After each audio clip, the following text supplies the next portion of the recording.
나는 여름 과일을 딴 후와 포도를 거둔 후 같아서 먹을 포도송이가 없으며 내 마음에 사모하는 처음 익은 무화과가 없도다. 경건한 자가 세상에서 끊어졌고 정직한 자가 사람들 가운데 없도다. 무리가 다 피를 흘리려고 매복하여 각기 그물로 형제를 잡으려 하고 두 손으로 악을 부지런히 행하는도다. 그 지도자와 재판관은 뇌물을 구하며 권세자는 자기 마음의 욕심을 말하며 그들이 서로 결합하니 그들의 가장 선한 자라도 가시 같고 가장 정직한 자라도 찔레 울타리보다 더하도다. 그들의 파수꾼들의 날 곧 그들 가운데 형벌의 날이 임하였으니 이제는 그들이 요란하리로다. 너희는 이웃을 믿지 말며 친구를 의지하지 말며 내 품에 누운 여인에게라도 내 입의 문을 지킬지어다. 아들이 아버지를 멸시하며 딸이 어머니를 대적하며 며느리가 시어머니를 대적하리니 사람의 원수가 곧 자기 집안 사람이리로다. 오직 나는 여호와를 우러러보며 나를 구원하시는 하나님을 바라보다니 나의 하나님이 나에게 귀를 기울이시리로다. 나의 대적이여 나로 말미암아 기뻐하지 말지어다. 나는 엎드러질지라도 일어날 것이요 어두운 데 앉을지라도 여호와께서 나의 빛이 되실 것이미로다. 내가 여호와께 범죄하였으니 그의 진노를 당하려니와 마침내 주께서 나를 위하여 논쟁하시고 심판하시며 주께서 나를 인도하사 광명에 이르게 하시리니 내가 그의 공의를 보리로다. 나의 대적이 그것을 보고 부끄러워하니니 그는 전에 내게 말하기를 내 하나님 여호와가 어디 있느냐 하던 자라. 그가 거리에 진흙같이 밟히리니 그것을 내가 보리로다. 내 성벽을 건축하는 날 곧 그날에는 지경이 넓어질 것이라. 그날에는 아수르에서 애굽 성읍 애들까지 애굽에서 강까지 이 바다에서 저 바다까지 이 산에서 저 산까지의 사람들이 내게로 돌아올 것이나. 다 같이 읽겠습니다. 그 땅은 그 주민의 행위의 열매로 말미암아 황폐하리로다. 아멘. 기도하겠습니다. 하나님, 지금 우리가 며칠째 하나님께서 주시는 이 말씀으로 영적 실력이라는 게 무엇인지, 어떻게 하면 우리가 영적 실력을 기를 수 있는 것인지 계속해서 묵상하였습니다. 실력은 길러도 되고 안 길러도 되는 것이 아니라 영적으로 생존하기 위해서는 반드시 실력을 길러야 하는 것입니다. 실력을 기르지 않을 때 실력 없는 자를 사탄이 그를 잡아 흔들기 때문에 오늘도 우리는 실력을 길러야만 할 것입니다. 그러니 주님, 오늘 이 아침에 우리에게 말씀하여 주시고 말씀하실 때 잘 듣고 반드시 적용하여서 실력이 올라가는 우리가 될 수 있도록 은혜를 허락하여 주시옵소서. 믿사오며 살아계신 예수님 이름 받들어 기도드립니다. 아멘. 네, 우리가 지금 이 미가서를 묵상하면서 이 포인트를 잡은 것처럼 미가서는 택자의 영적 실력이라는 것이 뭔지, 그리고 실력이 없는 이 택자가 그 삶에 어떤 재앙이 일어나는지 이제 그것을 말하고 있는데요. 오늘 말씀이 정말 중요한 이유는 뭐냐면 영적인 실력이라는 것도 사실 난이도가 있거든요. 그러니까 사람이 신앙을 가지면 첫 걸음부터 누구나 습득할 수 있는 기초적인 실력이 있는 거예요. 예를 들어서 신앙생활 하는데 그 교회의 설교 말씀이 너무 좋은 거예요. 목사님이 말씀을 너무 잘 전달하니까 가만히 있어도 너무 편안하게 들리는 거죠. 그래서 그 좋은 말씀을 잘 듣고 좋은 말씀을 즐기고 누리는데, 좋은 말씀을 좋은 말씀으로 들을 줄 안다는 것은 굉장히 큰 은혜가 맞습니다. 그러나 사실 이건 누구나 할 수 있는 일이에요. 택자라면 좋은 말씀을 즐길 수 있죠. 그리고 어떤 교회에 너무 귀한 찬양단이 있어서 찬양이 너무 좋은 거예요. 그래서 좋은 찬양을 누리고 즐기는 것, 그 자체가 귀한 일이지만 사실 그건 영적인 실력에 있어서 초보적인 단계라고 생각을 합니다. 그런데 여기에서 더 높은 단계의 실력이 뭡니까? 제가 얼마 전에 그걸 느낀 적이 있는데 요즘 저희 교회에서 1:1 양육교사 훈련을 하고 있거든요. 그래서 이제 훈련생분들과 이제 나눔을 하고 있는데, 훈련할 때 저희가 가장 먼저 하는 게 뭐냐면 주일 설교를 듣고 느낀 게 뭔지, 매일 큐티 설교를 듣고 느낀 게 뭔지, 이걸 이제 가장 먼저 나누거든요. 그런데 나눔을 하는데 한 성도님께서 그런 말씀을 하시는 거예요. 이번 주에 그 목사님 설교를 듣는데 설교가 무슨 소리인지 잘 모르겠고 안 들리더라는 거예요. 그러니까 아침 예배 설교를 듣는데 안 들리더라는 거죠. 근데 그렇죠. 아니 제 주제에 무슨 1년 365일 좋은 설교를 하겠어요. 어떻게 그렇게 들리는 설교를 하겠습니까? 제가 부족하기 때문에 부족한 설교는 언젠가 나올 수밖에 없고, 그분 잘못이 아니라 설교자가 부족해서 안 들리는 날이 반드시 오죠. 제가 부족하니까. 그런데 그분이 그래서 하신 게 뭐냐? 안 들리네? 안 들어야 되겠다. 이게 초보인 거예요. 이게 초보. 자, 그분이 안 들립니다. 그래서 하신 게 뭐냐? 안 들리니까 들릴 때까지 들었다는 거예요. 안 들리니까 들릴 때까지 들었다는 거죠. 그런데 반복해서 들으니까 이 설교의 핵심이 뭔지 파악이 되고 이 설교가 분명히 부족한 설교였는데 거기서 내가 은혜를 캐내는 거예요. 전달이 안 된다. 주는 사람이 없다. 가만히 앉아서 굽는 게 아니라 안 주면 내가 들어가가지고 캐내는 거죠. 제가 거기서 굉장히 큰 깨달음을 얻었는데 설교라는 게 전달을 잘하는 설교자가 있고 그래서 전달되는 설교를 잘 받는 것, 그것도 귀한 일이죠. 그런데 이런 수준의 문제점이 뭐냐? 그런데 전달해주는 사람이 사라지거나 전달이 잘 안 될 때는 어떻게 할 겁니까? 그때는 어떻게 하냐 이거죠. 그런데 이런 신앙의 수준에 머물러 있는 분들은 전달을 잘하는 설교자나 평신도 지도자를 만나면 그때는 그분들의 신앙의 컨디션이 괜찮아요. 문제 없습니다. 그런데 문제가 뭐냐? 그 전달자가 사라지면 그 상태로 굶어버리고 신앙의 침체기로 들어가는 거예요. 바로 이게 인간에게 의지하는 신앙생활인 거예요. 자립신앙이 아닌 거죠. 그래서 우리가 자립신앙을 그렇게 외치는 건데 여러분 자립신앙이라는 게 뭡니까? 전달을 잘해주시면 감사하게 받아요. 좋죠. 그거보다 좋은 게 어디에 있겠습니까? 그런데 전달이 잘 안 되고 전달해주는 사람이 사라졌다? 그러면 전달해줄 때까지 굶고 앉아있는 게 아니에요. 내가 말씀 속으로 들어가서 누가 나한테 주는 사람이 없으면 내가 캐내는 거죠. 그래서 그 설교의 전달력이 있든 없든 내가 고갈되도록 방치하지 않는 그 자립신앙, 그 수준, 이게 진짜 높은 수준이라는 거예요. 이렇게 영적 실력이라는 것은요, 단계가 있어요. 초보가 있고 중급이 있고 고급이 있습니다. 영적 실력이라는 것은 단계가 있고 하나님이 원하시는 거룩의 높이라는 것은 하늘에 닿아 있기 때문에 언제나 내가 지금 머물고 있는 영적인 실력보다 더 높은 경지가 언제나 있어요. 내 위가 있다라는 거죠. 그런데 우리가 지금까지 미가서를 보면서 영적 실력에 대한 말씀을 나누고 있는데 오늘 말씀이 정말 중요한 이유가 뭐냐? 바로 오늘 말씀이 미가가 사실 정말 하고 싶었고 우리의 목표로 제시하고 싶었던 높은 수준의 영적 실력을 말해주는 거예요. 여기까지는 가야 되는 거예요. 그러면 미가가 외치는 바 모든 신앙인이 반드시 도달해야만 하는 영적 실력의 경지라는 게 뭔가? 여기까지 가야 교만하지 않고 여기까지는 가야 사탄이 우리를 쉽게 흔들 수가 없는 거예요. 그럼 그 경지가 어디냐라는 거죠. 오늘 우리가 이것을 좀 보려고 하는데요. 자, 여러분께서 1절 말씀을 보시면 가장 먼저 나오는 말씀이 뭡니까? 북이스라엘과 남유다 땅에 재앙이 왔도다 이래요. 제일 먼저 나오는 말씀이 이거예요. 재앙이 왔도다. 그런데 이 땅에 재앙이 임한 이유에 대해서 오늘 미가가 정말 하고 싶은 말이 뭐냐라는 거예요. 이 땅에 재앙이 왜 왔습니까? 왜 왔을까요? 이게 중요한데 일단 1절과 2절을 보면 미가가 말하는 재앙이 뭔지를 좀 보자 이거죠. 자, 1절을 보시면 첫째 재앙이 나오는데 이렇게 말합니다. 지금 남유다의 상황이라는 것은 여름 과일을 딴 후와 포도를 거둔 후 같아서 먹을 포도송이가 없으며 내 마음에 사모하는 처음 익은 무화과가 없도다라고 해요. 그러니까 여기서 이 말씀을 수박 겉핥기로 읽게 되면 먹을 무화과가 없고 포도나무 열매가 없는 거, 이 자체가 먹을 게 없는 게 재앙이다 이렇게 보이거든요. 그런데 이 말씀에서는요 구속사적으로 훨씬 더 심각한 근본적인 재앙이 있는 거예요. 그러면 그 재앙이라는 게 뭐냐? 지금 이 구절의 배경은 포도를 수확하는 8월달을 배경으로 하고 있거든요. 그런데 원래 레위기나 신명기 시대의 8월달이라는 것은요 그 땅 모든 사람이 배부르고 모든 사람이 풍요를 누리는 축제의 시기예요. 왜냐? 당시 가나안 땅에 정착한 이스라엘 백성들도 농사를 지었기 때문에 때가 되면 추수를 시작하는데 이 추수에 있어서 이스라엘에는 다른 나라에는 없는 독특한 법이 있었습니다. 레위기 19장 9절 10절에 보면은 이런 기록이 있는데 한번 들어보세요.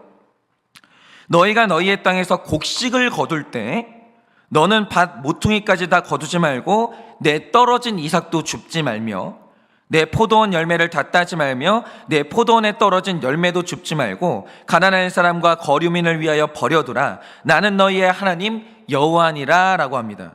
뭐죠? 하나님이 세우신 이스라엘을 보면 하나님께서 각 사람의 능력차를 무시하지는 않으세요. 그 증거가 뭐냐? 사람마다 가진 능력이 다르고 노력의 정도가 다르기 때문에 얻게 되는 소득이 다릅니다. 그러니까 추수를 하면 어떤 사람은 100개의 열매를 얻는데 어떤 사람은 10개를 얻거든요. 그런데 하나님이 그 빈부의 격차를 인정하세요. 아니 아무리 많이 거뒀든지 상관없어. 다 내놔.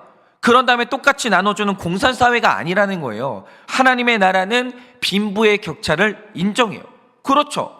만약에 그걸 인정해 주지 않을 거면 누가 노력이라는 걸 하겠어요? 누가 개발이라는 걸 하겠습니까? 그럴 수가 없죠. 하나님은 노력의 여부에 따라서 그 사람의 재능의 여부에 따라서 하나님은 반드시 빈부의 격차를 인정하십니다. 그런데 여기에서 또 인정하시는 게 뭐냐? 오늘 내가 많이 거둔 것은 내가 많은 은혜를 받은 증거지 내가 더 뛰어나거나 전부 다 내 노력의 결과가 아니라는 거예요. 하나님이 그 사람에게 더 많이 준 이유가 있다라는 거예요. 모든 것이 다 내 노력의 결과는 아니에요. 그래서 하나님은 어떤 경우에도 더 많이 갖는 것 괜찮아요. 더 많이 누리는 것 괜찮아요. 그런데 하나님 나라에서 다 갖는 것은 어떤 경우에도 허락하지 않아요. 다 내게 아니에요. 11조도 있고 이웃에게 나눌 것도 있고 다 내게 아니라는 거예요. 왜? 전부 다 내 노력이 아니기 때문에. 그래서 이스라엘의 지주들은 의무가 있는데 그 해에 농사를 지어서 수확을 하면 어떤 경우에도 전부 다 거둘 수는 없어요. 많이 거둬도 돼요. 많이 누려도 된다니까요. 많이 먹어도 돼요. 다 가질 수는 없어요. 왜냐? 하나님이 남들보다 더 많이 갖는 것을 허락하셨는데 다 가지는 건 허락하지 않으셨거든요. 그래서 이제 추수를 하면 내가 많이 갖지만 반드시 가난한 자들을 위해서 남겨놓는 열매가 있어야 되고 추수하다가 떨어지는 게 있잖아요. 주스면 안 돼요. 그건 하나님이 가난한 자들을 위해서 놔두시는 거예요. 그러면 남은 것이 있는 밭에 그 다음에 고아와 과부와 일할 능력이 없는 사람들이 와서 그것들을 줍기 시작합니다. 그런데 그들도 자기가 다 가질 수는 없어요. 나에게 필요한 만큼 걷어가지만 혹시 있을 줄 모르는 나보다 더 연약한 자들을 위해서 그만큼은 또 남겨놔요. 그러니까 이스라엘의 모든 사회는요, 내가 다 가지는 사람은 없어요. 다 자기 수준에 따라서 형편에 따라서 남겨놓고 나눠야 돼요. 그런데 바로 이 법이 구원에 있어서 핵심적인 법이었다는 거죠. 왜냐? 자, 예수님의 조상 중에 룻이라는 여인이 있었어요. 이 여인의 인생이 얼마나 기구하냐. 이 여인이 어떤 집에 시집을 갔는데 그 집의 시아버지가 돌아가셨어요. 그런데 이 가정에 두 아들이 있으니까 그 남자들을 믿고 남아있는 아들들 중에 한 사람과 결혼을 했거든요. 그런데 어느 날 내 남편이 죽고 그 형제까지 죽으면서 이제 그 집에 남자가 아무도 없고 여자 셋만 남은 거예요. 그런데 이 집에 남은 여자가 룻이라는 며느리와 오르바라는 며느리 그리고 시어머니가 되는 나오미가 남았는데 이때 며느리 오르바가 선택한 게 뭡니까? 내 시어머니가 예수 믿는 사람이라서 그 시어머니 따라서 신앙생활을 하고 싶어요. 그런데 남자도 없는 상태에서 여자만 셋이 모여 살면 버는 사람은 없고 먹는 사람만 있기 때문에 고생길이 너무 훤한 거예요. 내가 이 시어머니를 먹여 살려야 되거든요. 그래서 예수를 믿지만 시어머니랑 고생하는 게 싫어서 시어머니를 버리고 예수도 떠납니다. 그리고 재혼의 길을 선택해요. 반면에 여기서 룻이 선택한 길이 뭐냐? 나 역시 재혼을 하면 그래도 먹고 사는 길이 열립니다. 그런데 내가 모압 사람이기 때문에 불신자와 결혼하게 되면 예수 믿을 길이 사라지는 거예요. 그러니까 이 룻이 이제 고민을 하다가 아무리 내가 고생을 하더라도 신앙을 지키기 위해서 시어머니와 함께하는 고생의 길을 선택합니다. 그런데 보세요. 만약 룻이 신앙을 위해서 재혼을 포기하고 시어머니와 유다 베들레헴에 왔는데 이때 먹을 것이 없어서 여자 둘이 굶어 죽었다? 여자 2명이 죽은 게 아니에요. 예수님이 이 땅에 못 와요. 예수님이 이 땅에 못 오는 사건이에요. 예수님의 조상이요, 여자 둘밖에 없는, 과부 둘밖에 없는 집인데 그 집에서 예수님이 태어났다니까요. 그 집이 가난한 집이었어요. 그런데 이 가난한 두 여자가 죽지 않고 살았어요. 그리고 이 구속사의 족보를 이어가고 그 구속사에서 예수님이 오셨다라는 거죠. 그 이유가 뭡니까? 오늘 말씀에 나오는 이 추수법 때문에 살아남은 거예요. 가난한 자들을 위해 남겨놓는 그 법 때문에 남겨놨다, 이거라는 거죠. 그래서 룻기를 보면 룻이 생존을 하는데 보아스의 밭에 남아있는 바로 그 양식으로 생명을 이어갔고, 그 자비로운 양식 덕분에 예수님이 이 땅에 오신 거예요. 그러니까 이 절묘한 하나님의 섭리를 보세요. 구약에서 하나님이 부자들을 향해서 말씀하실 때 추수하는 그날에 절대로 다 갖지 마, 다 네 거 아니야, 다 갖지 마, 가난한 자들을 위해서 반드시 남겨놔야 해, 아무리 미련이 남아도 내려놓고 포기해야 돼, 이렇게 말씀하셨다는 거죠. 그런데 여기에서 부자들이 오해하는 게 뭐냐, 이게 가난한 자들을 살리는 법, 내가 아니라 남을 살리는 법, 내가 손해를 보는 법, 이렇게 생각했거든요. 그런데 그게 엄청난 착각이라는 거죠. 여러분, 하나님이 우리에게 요구하시는 법 중에 남을 위한 법은 하나도 없어요. 전부 다 내 구원을 위한 법이에요. 여러분, 하나님께서 부자들에게 왜 남겨놓으라고 하셨습니까? 이렇게 남겨놓은 양식을 먹고 예수님이 태어나거든요. 그런데 이 예수님이 누구를 살리는 예수님이냐? 부자들을 살리는 예수님이에요. 그들 자신을 구원하시는 예수님이라는 거죠. 그러니 반드시 남겨놔야 되는 추수법이 누구를 살리는 법입니까? 가난한 자를 살리는 법이 아니에요. 나를 살리는 법인 거예요. 이게 얼마나 중요한데요. 반면에 그 남은 것이 아까워서 내가 싹 다 가져갔을 때 그때 죽는 게 누구냐? 남이 죽는 게 아니에요. 가난한 자가 죽는 게 아니에요. 내 삶에 예수님이 못 와요. 내가 싹 다 가져가잖아요. 내가 죽는 거예요. 내가. 사람들이 그 원리를 모르는 거예요. 그러니까 구속사적으로 볼 때 이 추수법이라는 게 영적으로 이렇게 중요한 거예요. 욕심이 많아가지고 다 갖는 사람이 있죠. 결국 내가 죽는 거예요. 그런데 하나님 말씀에 따라서 내려놓는 게 있고 나누는 사람이 있다라고 하죠. 남을 살리는 게 아니에요. 나를 살리는 거예요. 그 사람의 삶에 예수님이 오시거든요. 그런데 오늘 말씀 1절을 보세요. 이 1절 말씀이 이렇게 무서운 이유가 뭡니까? 원래 추수의 때에는 추수가 끝났다 할지라도 포도원에 가면 먹을 게 있어야 되는 거예요. 남은 게 있어야 되는 겁니다. 무화과 나무에 가면 먹을 게 있어야 되는 거예요. 그게 이스라엘의 법이고 예수님이 이 땅 가운데 은혜를 주시는 통로라는 거죠. 이스라엘에서는요, 추수기가 지났는데도 먹을 것이 있는 거, 이 정상이에요. 그런데 오늘 말씀을 보니 주인이 추수를 다 끝내고 가난한 자들이 포도원에 갔는데 반드시 있어야 될 포도송이 열매가 없고 무화과 열매가 없어요. 없는 거예요. 그러니까 이스라엘 사람들이 욕심에 눈이 멀어가지고 하나님 말씀을 어기기 시작했는데 남기는 거 없이 싹 다 가져간 거예요. 싹 다. 그럼 이 말 뜻이 뭐냐? 지금 이들의 삶에 예수님이 사라졌다, 그 뜻인 거예요. 난리가 난 거예요. 구원이 끊어진 거예요. 먹을 것이 끊어진 사건이 아니고요, 구원이 끊어진 사건이라고요. 이건 가난한 사람이 죽는 문제가 아니라 이 민족 전체가 버림받게 생긴 거예요. 난리가 난 거죠. 그러니까 포도송이가 없고 무화과가 없는 게 그래서 재앙인 거예요. 배고픈 게 재앙이 아니라 구원이 끊어졌다는 거죠. 그리고 2절을 보시면 이것도 무서운데, 자, 열매만 끊어진 게 아니라 경건한 자가 세상에서 끊어졌고 정직한 자가 사람들 가운데 한 명도 없다는 거예요. 그런데 이 말씀이 구속사적으로 왜 무섭습니까? 창세기 18장을 보면 소돔과 고모라를 멸하시는 하나님의 작정이 나오는데 아브라함이 이것을 막아보려고 했지만 결국 소돔과 고모라가 멸망합니다. 그러면 여기가 왜 망했습니까? 의인이 한 명도 없는 거예요. 만약 의인이 한 명 있었으면 그 땅은 안 망했어요. 그런데 아브라함이 열심히 이 땅을 살려보려고 그 의인을 찾아다녔거든요. 그런데 소돔과 고모라의 의인이 한 명도 없는 거예요. 그런데 오늘 말씀을 보면 경건한 자가 세상에서 끊어졌고 정직한 자가 남유다에 한 명도 없는 거예요. 한 명도. 한 명도. 그러면 이 말 뜻이 뭐겠습니까? 이 세상이 말세다 그 뜻이 아니고 지금 남유다가 소돔하고 똑같이 됐다는 거예요. 버림받기 직전이다, 그렇게 된 거예요. 그러니까 오늘 미가가 탄식하는 게 뭐냐? 재앙이 왔다, 이러는 거예요. 지금 예수님이 이 땅을 버리기 직전인 거예요. 재앙이 왔다, 이거예요.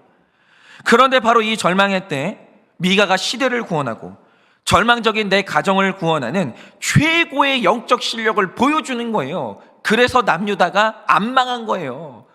그래서 남유다가 버림받지를 않은 거예요. 근데 미가가 최고의 실력을 보여준 거죠. 그러면 그 실력이 뭐냐라는 거죠. 자, 여러분 보세요. 지금 이스라엘에 재앙이 왔고 절망적인 상황이 왔습니다. 그런데 중요한 건 이거예요. 이 재앙을 불러온 사람이 누구예요? 누구 때문에 이렇게 됐죠? 여기에 대한 답을 내놔야 영적 실력이 최고인 거예요. 근데 대부분의 사람들이 우리 집에 재앙이 왔습니다, 우리 교회에 재앙이 왔습니다, 대답이 틀리는 거예요.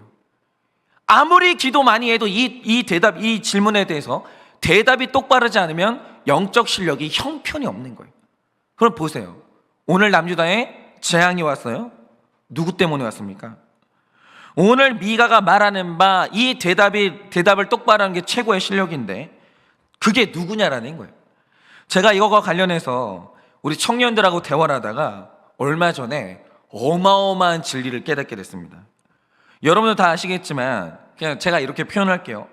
여러분이 어느 회사를 가시든지 어느 교회를 가고 어느 목장을 들어가셔도 거기에 또라이가 한 명 있는 것은 과학이에요. 이건 아무도 못 막아요. 그거는 과학이에요. 과학. 한 명은 반드시 있는 거예요. 그래서 저도 이걸 너무 잘 알고 있습니다. 그런데 요즘 제가 너무 이상한 게 뭐냐, 제가 한일교회를 목회하고 있거든요. 그런데 어디에나 한 명이 있는 그 또라이가 우리 교회에 없는 거예요. 아무리 찾아봐도 없는 거예요. 그래서 처음에는 이게 되게 이상했어요. 아니 어딜 가든지 또라이가 한 명쯤은 있는 건 하나님의 섭리인데 분명히 우리 교회에도 그 또라이가 하나 있어야 되는데 왜 우리 교회는 그 또라이가 없나? 이게 처음에는 이상했거든요. 그런데 나중에 시간이 지나니까 드는 생각이 뭐냐? 아, 우리 교회는 레벨이 다른 교회구나. 내가 엄청나게 목회를 잘하고 있구나. 그래서 우리 교회는 특별히 또라이가 없구나, 이 생각을 했거든요. 그래서 어느 날 제가 이제 청년 목장을 인도하면서 은근히 자랑이 하고 싶은 거예요. 그래서 이 말을 했죠. 얘들아, 내가 요즘에 너무 이상한 게 있어. 아니 어딜 가든지 또라이가 하나 있는 것은 과학이잖아. 그런데 우리 교회에 또라이가 없어. 제가 이 말을 했죠. 그러니까 제가 이 말을 한 다음에 청년들한테 기대했던 대답이 뭐냐면, 아, 목사님이 목회를 잘해서 그렇죠, 우리 교회가 성령 충만하니까 또라이가 없죠, 뭐 이런 대답을 기대했거든요. 그런데 제가 이 말을 하니까 이 말을 듣고 청년들 얼굴이 사색이 되는 거예요. 그리고 저한테 하는 말이 뭐냐, 목사님 어디를 가든 또라이가 하나 있는 것은 과학이 맞는데 만약 내가 어디를 갔는데 또라이가 아무리 찾아봐도 없다? 그러면 그게 뭘 뜻하는지 아십니까? 그 또라이가 나라는 뜻이에요. 내가 또라이니까 또라이가 안 보이는 거예요. 그러니까 이런 겁니다. 만약에 어디를 갔는데 또라이가 없다? 그 또라이가 나라는 뜻이니까 회개하시면 되는 것이고, 내가 어디를 갔는데 또라이가 보인다? 그러면 내가 적어도 또라이라는 뜻은 아니니까 감사하시면 되는 거예요. 뭐든지 좋은 거예요. 어쨌든 목사님 눈에 또라이가 안 보인다, 그 뜻이 뭐냐? 목사님이 또라이다, 그 뜻이라는 거예요. 와, 청년들한테 이 말을 듣는데 머릿속에 지진이 일어나면서 엄청난 깨달음이 오는 거예요. 아, 우리 교회에 한 명 있다는 또라이가 나였구나. 내가 또라이니까 안 보였던 거구나. 그걸 깨닫게 된 거예요. 그런데 제가 이 말씀을 보면서 진짜 이걸 깨닫는 거죠. 자, 우리 사회의 2절 말씀처럼 피 흘리기를 좋아하고 매복하면서 그물로 형제를 잡는 자들이 있고, 3절 말씀처럼 두 손으로 부지런히 악을 행하는 자가 있고, 뇌물을 구하는 지도자와 재판장과 권세자가 있대요. 그런데 그런 그들을 보면서 니들 때문에 우리나라에 재앙이 왔어 라고 하는 건 누구나예요. 누구나. 우리 집이 이렇게 된 건 당신 때문이야. 그러니까 이거는 예수 안 믿어도 다 하는 말이에요. 다 하는 말. 말씀을 몰라도 다 하는 말이에요. 여러분, 원망을 노력해서 하는 사람이 어디 있어요? 원망은요, 본능이에요. 무슨 일만 생기면 우리는 다 남의 원망이에요. 남의 원망. 그거 못하는 사람이 어디 있어요? 누구나 하죠. 근데 그거 아십니까? 원망에서 회복되는 가정, 원망에서 회복되는 나라는 없어요. 여러분, 교회들마다 원망하는 교회 가보세요. 그 교회가 잘 되는 교회가 있나? 그런 교회는 없어요. 원망은 누구나 해요. 원망은 누구나다. 비난은 누구나 다 하는 거예요. 그거는 실력이 아니에요. 그런데 그들을 보면서 니들 때문에 우리나라의 재앙이었어. 이거는 실력이 아니라는 거죠. 우리는 다 남의 잘못, 남의 죄를 보는 데 있어서 귀신들이에요. 너무 잘 봐요.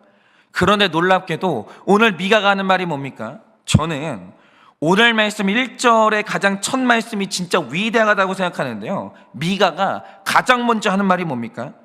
재앙이로다 라고 해요. 그 다음에 뭐라고 합니까? 재앙이로다 나여 이래요. 재앙이 왔다 너 때문에 이게 아니라 재앙이 왔다 나 때문에 이러는 거예요. 저는 오늘 말씀에서 최고의 반전이 이 말씀이라고 생각해요. 여러분이 이 말씀을 잘 보세요.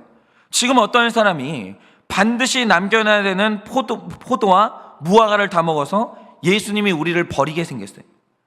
또 어떤 사람이 경건하고 정직하지 못해서 남유다가 소돔처럼 멸망하게 됐어요. 우리 집이 멸망하게 됐어요. 그런데 바로 그 재앙을 몰고 온 재판관, 지도자, 권세자가 누구예요? 오늘 미가가 고발하는 그 사람이 누구냐? 나여 이러는 거예요. 나라는 거예요. 나.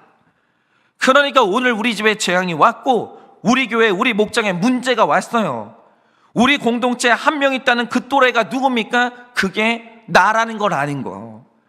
그게 실력이라는 거예요. 그게. 여러분, 우리 가정에 재앙을 불러오는 바로 그 한 사람이 나였다라는 그 지식.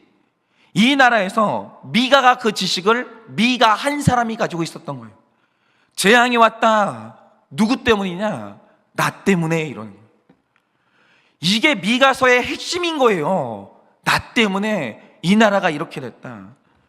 그런데 미가가 이걸 깨달은 놀라운 이유가 뭡니까? 미가서 3장 8절을 보면 미가가 이 놀라운 지식을 깨닫게 된 그 이유를 말해주는데 이렇게 말합니다.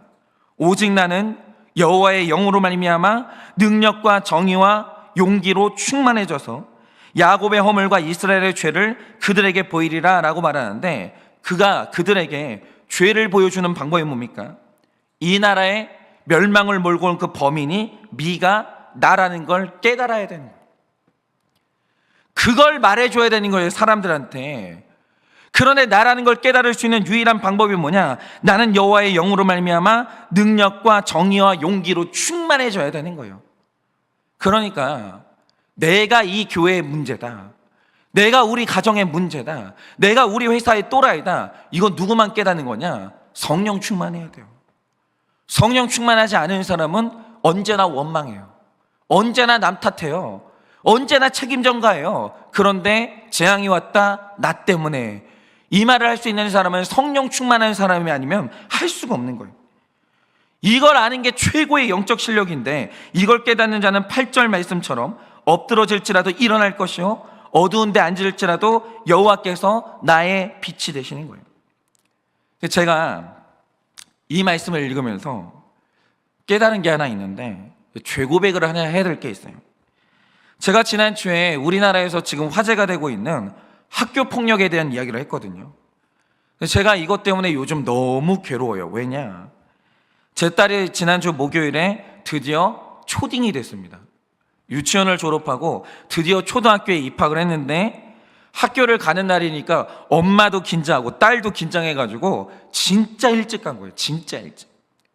그런데 제 아내와 딸이 생각보다 일찍 갔거든요. 근데 갔더니 우리 아이보다 먼저 온 아이가 한 명 있는 거예요. 그래서 제 아내가 이제 친구니까 얘자 친구한테 인사해. 그러면서 친구한테 인사하려고 갔거든요. 갔더니 이 아이가 장애가 있는 거예요. 말이 어눌해요. 그래서 뒤를 보니까 이 아이의 가족들이 쫙 뒤에 앉아 있는데 모두 다 장애인 분들이에요. 그래서 제 아내가 그걸 이제 저한테 전해주는 거예요.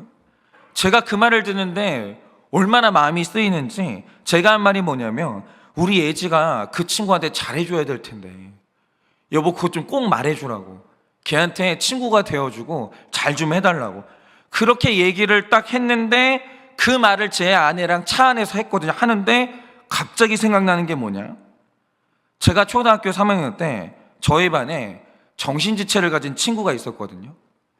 이름도 생각이 나요. 친구, 정신지체를 가진 친구가 있었는데 제가 그때 그 학교로 전학을 가는 바람에 친구가 없었어요.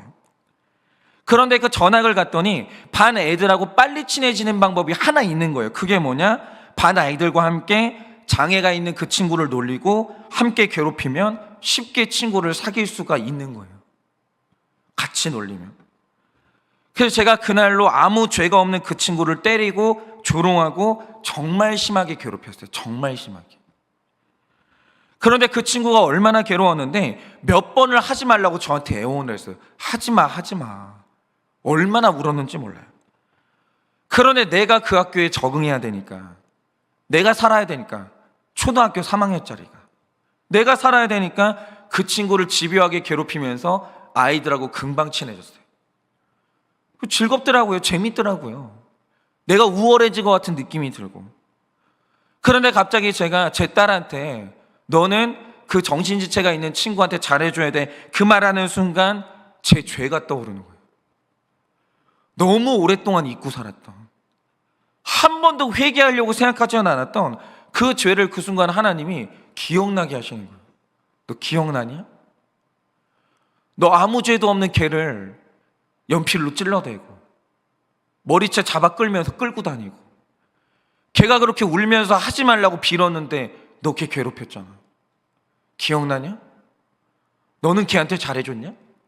너는 걔의 친구가 되어줬냐? 하나님이 저를 그 아침에 책망을 하시는데 얼마나 괴로운지, 제가 아내한테 죄가 갑자기 생각나니까 괴로워 죽겠는 거예요. 그래 아내한테 그 아침에 죄 고백을 했어요. 여보 갑자기 내가 어릴 때 장애가 있는 그 친구를 괴롭혔던 게 갑자기 생각나서 너무 괴롭다. 지금 어떻게든 이 죄를 회개를 해야 되겠는데 방법이 뭔지를 모르겠어요. 방법이.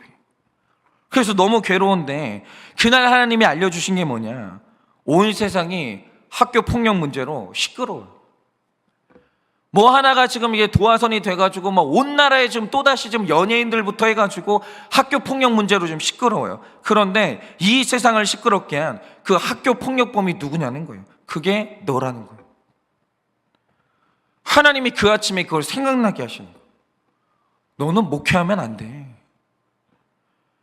야, 세상의 가수도, 지금 세상의 가수가 저 경연을 하다가 학교 폭력 문제가 드러나가지고 하차했거든요. 근데 너는 목사잖아. 너는 목사잖아.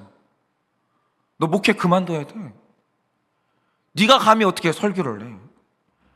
여러분, 이 세상이 지금 학교 폭력 문제로 시끄러운데 이 세상에 재앙을 몰고 온 그 범인이 누군지 알아? 너야. 네가 또라이야. 남이 또라이가 아니라 이 세상, 이 나라에 있다는, 이 나라 무너뜨리는 그 또라이가 누구냐? 너야. 너 그거 아냐고. 그런데 하나님이 그걸 알려주시는 거예요.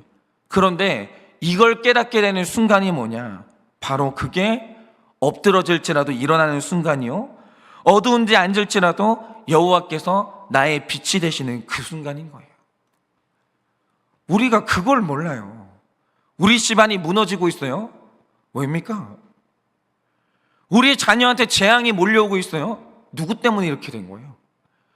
우리 교회가 갈갈이 부서지고 우리 교회가 찢겨 나가고 있어요. 우리 목장이 문제가 생겼어요. 누구 때문이에요? 오늘 하나님이 말씀하신 게 그거예요. 성령 충만한 사람은 그게 나 때문이라는 걸 알아요. 제가 지금도 잊지 못하는 장면이 있는데, 정확히 그게 언제였는지 기억이 안 나는데 부활주일이었거든요. 그날 아침에 그 상암 경기장인가? 거기에 한국교회 그 굉장히 많은 사람들이 모여가지고 합동 부활주일 예배를 드렸어요. 그때 설교자가 돌아가신 오카는 목사님이었어요.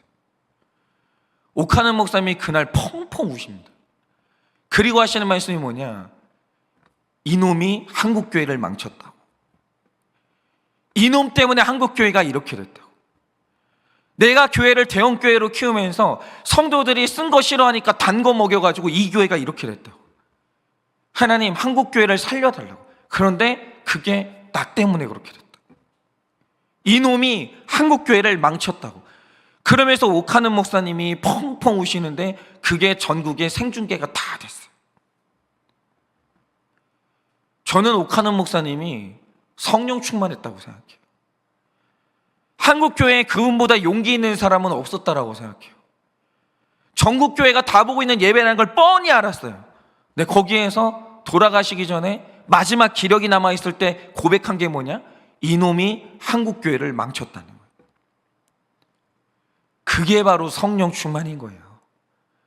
목사님이 그 해에 그렇게 설교해 주셨기 때문에 한국 교회가 아직까지 망하지 않고 있는 거예요. 여러분, 사람이 살면서 가장 성령 충만한 순간이 뭐냐? 남의 죄가 보여서 그 사람이 비난이 되고 무시가 되는 게 아니라 내 죄가 보여서 회개하는 그 순간, 바로 그게 성령으로 충만한 시간인 거예요. 그러니 오늘 하루 우리 가정에, 우리 회사에, 우리 교회와 우리 목장에 재앙이 왔는데 누구 때문에 왔습니까? 제발 좀 나인 걸 알아야 돼요. 제발 나 때문에 그랬다는 걸 좀 알아야 돼요. 그런데 그게 깨달아질 때 하나님은 그 깨달아지는 그 한 사람, 미가 같은 한 사람을 통해 엎드러진 자리에서 일어나게 하시고 여호와께서 나의 빛이 되는 놀라운 일이 일어날 것입니다. 오늘 하루, 오늘 우리 집에 재앙을 몰고 온 그 사람이 나인 걸 깨달아 엎드러진 자리에서 일어나시는 그 하루 되시기를 예수님의 이름으로 축원을 드립니다. 제가 기도하고 축도함으로 마치겠습니다. 기도하겠습니다. 하나님, 온 나라가 학교 폭력 문제로 시끌시끌합니다. 재앙이 왔습니다. 그런데 하나님께서 저에게 말씀하여 주십니다. 그 중에 이 나라의 학교 폭력을 몰고 온, 그 재앙을 몰고 온 주범이 저라고 말씀하십니다. 하나님, 제가 어떻게 해야 되겠습니까?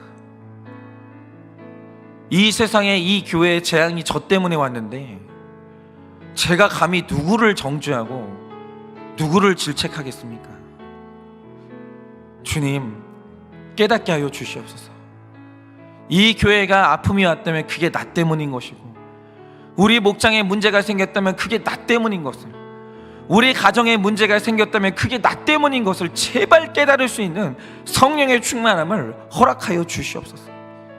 그래서 엎드러질지라도 일어나고 어두운 데서 빛을 발견할 수 있도록 주님, 성령의 충만함을 허락하여 주사 재앙의 원인이 나인 것을 깨닫게 하여 주시옵소서. 지금은 우리 주 예수 그리스도의 은혜와 하나님 아버지의 그 크신 사랑과 성령님의 위로하시고 교통하여 주시는 그 역사하심이, 이 땅에 재앙을 몰고 온 바로 그 사람이 나인 것을 깨닫는 그 성령의 충만함으로 말미암아 가정과 회사와 교회와 목장을 회복시키기를 원하는 사랑하는 우리 모든 성도님들의 머리 위에 지금으로부터 영원 무궁토록 함께 있을지어다. 아멘.